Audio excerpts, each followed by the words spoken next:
this just the leader? I'm gonna. I don't know when or what, but I'm gonna. Do a thing? Yeah. Yeah, no, it's, I mean, If you don't do. because the entrance, you'll see, the entrance is awesome. Like they were, we talked to two of them, and they were great, so definitely. As long as your strobe isn't 3 feet I'm gonna long. pull it up, I'll send it to you right now. Can you send that picture of this on the tail? I know of it. Oh, you do? She was working on Claudia's camp. Yeah, I teach her. She was in Ohio. She reached out to me. I was finding my strobe here. And was asking how to do or something. So now I'm working on Squatting. Yeah, man. Squat. my friend. That's how I was with her. Yeah, well, we used to work here on Squat. and I was at the gym this morning, I saw the tail end of his piece, I didn't even know you were recording, I saw Audrey. Right. I should. Hey, Peter. Tweet the link. What'd you get on your white balance? No, I've asked, so. yeah, no, it's her 3 spot on. Oh my God, I know, and she's very. 3-0? Yeah, she's Okay. very. Yeah. It's close enough. No, I'm not saying that's bad. I like to do, I was white balance that way, and you're probably white balance that way, that's probably why it's a little off.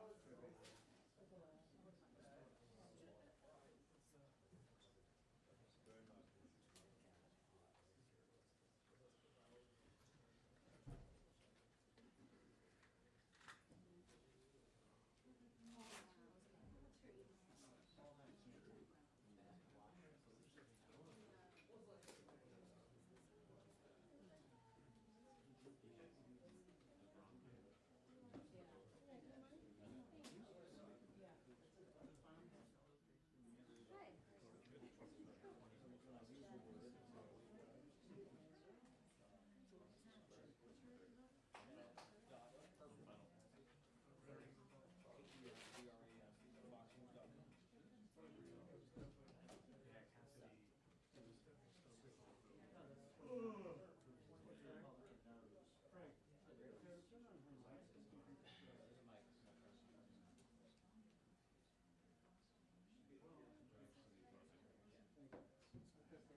2 minutes. That bother you?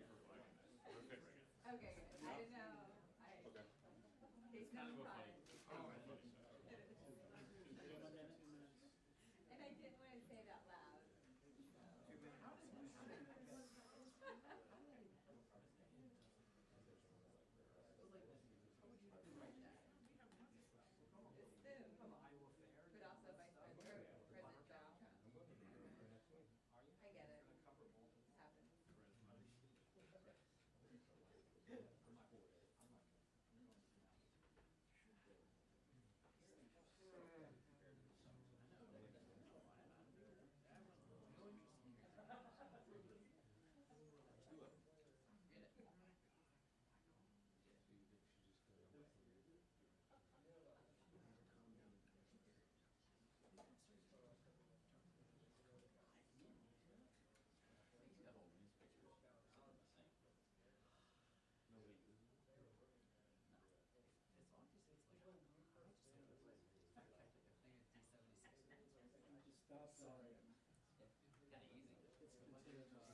Happens.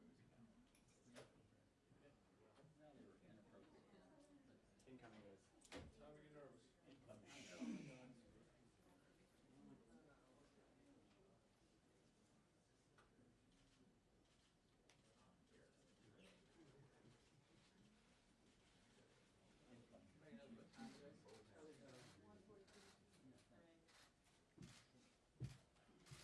Good afternoon, and I feel really bad that I will not be wishing you a good afternoon for another 5 weeks. Okay, thank you for coming. Now, after a stunning rebuke in the midterm elections that delivered a historic House majority, Leader McConnell faced a choice. In a newly divided government, he could have chosen to work with the Democrats to advance legislation where our interests aligned. No one expected him to pass a Democratic agenda, but Congress should be in the business of finding common ground.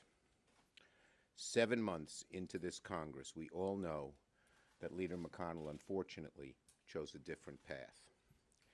Leader McConnell has turned what used to be the world's greatest deliberative body into a legislative graveyard. The perfect complement to our get-nothing-done president.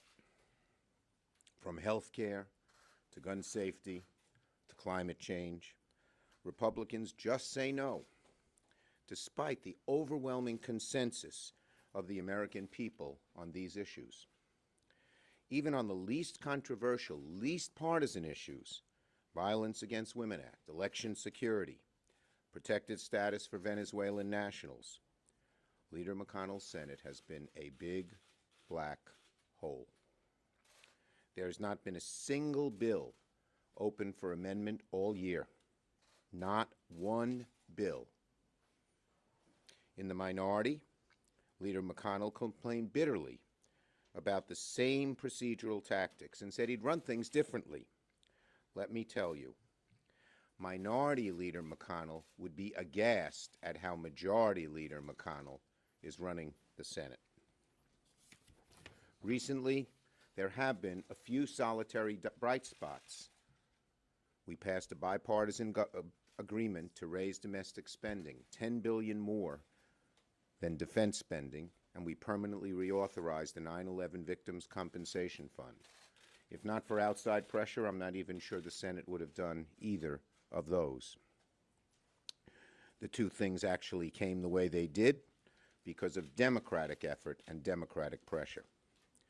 But those few accomplishments, sadly, were the exception, not the rule. After nearly 3 years of leadership under a Republican president, Senate Republicans' only significant legislative accomplishment is a hugely unpopular and unsuccessful tax bill that favored the very wealthy. In 3 years, Senate Republicans managed only to tie a 2-ton anchor when it comes to taxes around their necks in the form of a tax bill. An anchor Republicans up and down the ballot will be forced to wear through 2020. If you'll note, in the 2018 elections, not a single Republican that I can recall campaigned on the tax bill. It had become such poison. And that's their only legislative accomplishment.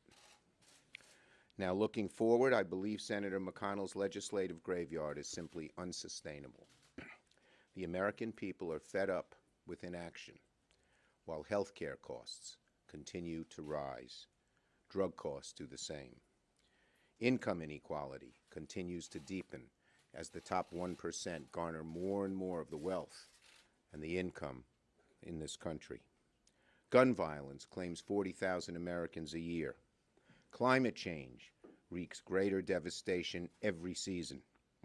And the entire national security and intelligence community warns about foreign interference in our upcoming presidential election. These problems aren't going to be solved these problems are not going to be solved by appropriations alone. Confirming more far-right judges won't make an ounce of improvement in the day-to-day lives of average Americans and probably make things worse for most of them. The pressure on Leader McConnell to bring legislation to the floor is growing greater every day. I'm not naive. I don't think Leader McConnell will change his behavior overnight, but I do want to make one prediction. I predict that the pressure will continue to mount on Republican senators, especially Leader McConnell, and they will be forced to join us in taking meaningful action on election security this fall. And on the issues where Republicans continue to stymie progress, Democrats are going to force the issue. In September, we'll be putting Republicans on the spot with 2 CRA votes. One, to protect Americans with pre-existing conditions from junk insurance plans, and another, to help middle-class homeowners who have been devastated by the administration's new rules on state and local tax deductions. Lastly, I want to say one thing about what happened in the Senate Judiciary Committee this morning. Instead of working with Democrats to solve the root causes of migration from Central America, Chairman Graham and Judiciary Committee Republicans are breaking their committee rules to jam through a partisan bill that would allow President Trump to keep children, young children, in cages for a longer period of time. We cannot and will not support this partisan process or this partisan bill. How fitting. Republicans end another work period by helping President Trump continue his un-American, inhumane, and highly unpopular immigration policies when it comes to kids at the border. Ready for your questions? Yes. A couple of trade questions, if I can. President Trump, before you came in, announced on Twitter he was going to reimpose tariffs on China. Wanted to get your thoughts on that. I haven't seen what he said, so I can't comment on that. In general, we have to be really tough on China. They've taken advantage of us. America has lost trillions of dollars and millions of jobs because China has not played fair. And being tough on China is the right way to be, but I haven't seen these tariffs. Related to that, what kind of work, if or progress, do you expect to make over this recess period as it comes to the USMCA Well, there's not a deadline, but the closer we get to the next election, the harder it is.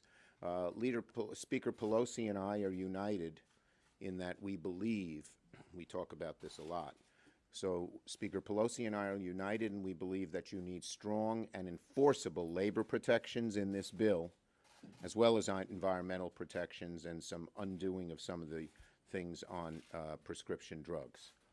If that doesn't happen, there won't be a bill, plain and simple. Back on the immigration question here, though. I mean, it was 6 years and change ago that you guys moved a bipartisan Yeah. bill through the Senate. I mean, here we are again, regardless of one's political disposition, what should be done on the approach on the border, the asylum issues. I know you disagree with the Graham bill, but this still isn't being tackled, and you're going to be back here probably in Well- dealing with another border bill like they did Well, with look, you. what we should do is just what you said. The answer to this is comprehensive immigration reform. It got broad bipartisan support. It dealt in a far more comprehensive way with all of the problems we speak of, whether it's border security, what to do with the people who are here, who are not here legally, how to change the existing rules on immigration so we could get more people we need in the job areas, both high-end PhDs and low-end farm workers, people who work in the stores. And that is the real answer. President Trump called me a few months ago. He said, what can we do on immigration? I said, Mr. President, if you looked at the actual language of comprehensive immigration reform, you might find it better than you thought. That's the answer. You know, we have learned over the last 5 years these little piecemeal approaches don't work. Yes. Schumer, excuse me. So Republicans say on election security that the intelligence community is already doing many of the things that the bills already do. So is bringing up UC on some of these election security bills a stunt, as they say? Well, the bottom line is very simple. We want to do something on immigration, on election security. We want to do something on back on immigration. We want to do something. We do. But we want to do something on election security. If Leader McConnell would bring something to the floor and we can debate it, we wouldn't have to ask UCs. We're forcing his hand. And I think, as you've seen by his reaction, it's having some success because he knows stymieing it is not good for America and not good for the Republican Party and, frankly, not very good for him. And so we're going to keep pushing. And my prediction is our relentless pushing for immigration reform is going to produce results. There are some things that the intelligence agencies are doing. They would be the first to say there's more that needs to be done. And they've said it to me. And the states, 21, I think it is, state attorneys general say they don't have enough money to secure their election machinery from cyber attacks and interference. 9 states need paper ballots in case, God forbid, they mess up the election count. We need this. And let me just say, I have not heard one good reason from Republicans why they shouldn't do it. Is it, I hope not, that they think if Russia interferes it will benefit them? Is it, I hope not, that they're afraid of President Trump, who has this childish and puerile view that if he admits there was Russian interference, it makes his election illegitimate? Who knows, but there's no good reason why they shouldn't help us. Yes. Fully understanding that you're on the same page with Speaker Pelosi on the impeachment issue, is there any point at all, any threshold at all in which you would believe that impeachment proceedings should start without Nancy Pelosi coming out and saying that it's time to do it? Well, look, I talk to Speaker Pelosi 3, 4, 5 times a day. I was just at her office for a while. I think we have the same view. Let's get the facts. Let's get all the facts, and then we'll make decisions. Burgess. A bunch of Democratic presidential candidates have criticized the record of President Obama in these debates. Do you think that's appropriate, or do you think? Well, I'm not going to comment on what they said. I think President Obama is a very, very popular figure in America to this day because he did a very good job. Did he accomplish everything? No. You compare the Obama administration to this administration, it's night and day, and Americans are realizing that. Is that fair game that? Go ahead. Next. Back to the impeachment question, does the political calculus change, though, now that more than half of House Democrats are calling for an impeachment inquiry? Well, look, every member, House and Senate, is going to do what he or she thinks is appropriate. I think, as I said, Speaker Pelosi is handling this appropriately. On the immigration, understanding you kind of reject the piecemeal approach and Yeah. prefer comprehensive, I just want to clarify, because Lindsey Graham said today he'd like to see his asylum bill kind of become a part of the appropriations negotiations, that you would reject that being part of. Look, I mean, I'm against Lindsey Graham's bill. I can't imagine the House accepting any appropriations process with that bill in it. Lindsey knows that too. Well, he said Yes. they understand they'd have to give something. Yeah, okay. Well, let's go comprehensive. Lindsey Graham, back in 2013, took a lot of political grief and showed a lot of courage in putting together it was the last, it's interesting, it was the last major bipartisan approach on immigration, and it was the most comprehensive and would have been the most successful. Let's go back to it. That's the answer. Yes. You've expressed some concerns about Radcliffe for DNI. About? Radcliffe for DNI, saying that he's so far. I thought you said Radcliffe, you know, going back to my old days. Which I never express concerns. It's a wonderful place. There's some concerns also about that he padded his resume. Do you think that's disqualifying? Do you think the Look, will back this? I don't know the details of the padding of the resume. When I saw this man at the hearing, I said, this reminds me of General Flynn when I first saw him on TV before a mass of people saying, lock her up. I said, something's wrong here. A three-star general or a congressman, a leader of the Intelligence Committee, shouldn't be acting the way he did. He strikes me as is extremely unqualified in every way. You know, this is serious. This is about war and peace. If we don't have a DNI who speaks truth to power, who first is able to cull the facts and come up with an unbiased view of what they say, and in an unvarnished way can tell the president, we're in a much more dangerous world than they would have been. I could hardly think of a worse choice than him, padding resume or not. Yes? Thanks. Leader Schumer, you painted a fairly bleak picture of the Senate right now. I'd strike fairly. The Senate potentially broken. Is that impacting, if you could put on your campaign hat for a minute, the ability? What hat is that? Campaign hat. Oh. To attract. It's, you know, we're all leaving here. I'm in a good mood. We are too. I know. Is the climate here impacting your ability to attract candidates to run? No, we have great candidates. I mean, if you look at the candidates we have, they are fabulous in state after state. They're not your traditional old-time politicians. The majority of our candidates are women. Many are veterans. Many have unique backgrounds, brought up on a farm, created a new business that was successful. We are excited about our candidates, and we're excited about 2020. But it's no secret that there are two governors running for president that had been thought of as potential Senate candidates. Let me tell you, I think the candidates we have are as good as any traditional politicians, probably better in this day and age. Yes? Do you expect all 12 appropriations bills to pass in September, or will a CR be necessary? Well, I hope a CR won't be necessary. Senator Leahy and Senator Shelby are trying to work things out along the 302Bs and the process, and we're hopeful we can. Neither side wants a CR. It's better than a sequestration, and thank God we got rid of that. But the Republicans have an impetus because of defense. We have an impetus because we feel so strongly that with these huge forces like automation and globalization and technology buffeting around the middle class, they need some help from a strong force. That's us, what we can do to help them. And I'm hopeful we can get this done. Yes?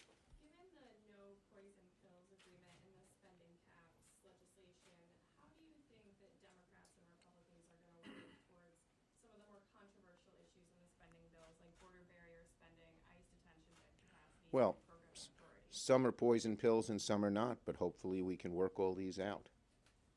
Okay? Last question, this gentleman in the back. Do you support the drug price legislation that Senator Wyden and Senator Grassley? Look, here's what I think. I think it's a good step, but it doesn't come close to going far enough.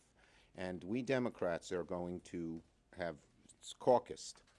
And we think unless we get a vote on negotiation of drug prices, which is far more sweeping than what was done there, despite Senator Wyden's very fine efforts, if we don't get a vote on sabotage, we're not going to let our Republican friends get away with, you know, improving drug price issues very modestly along the edges and continue to sabotage the health care system, which raises drug prices and makes them less accessible. It would be wrong. So before these bills come to the floor, we're going to ask for votes on those amendments and maybe others. Thank you, everybody, and have a good break. Thank you very much. Corey Lewandowski may be running for Senate? I don't know. Yankees at the trade deadline, thoughts? Should have got a good pitcher. That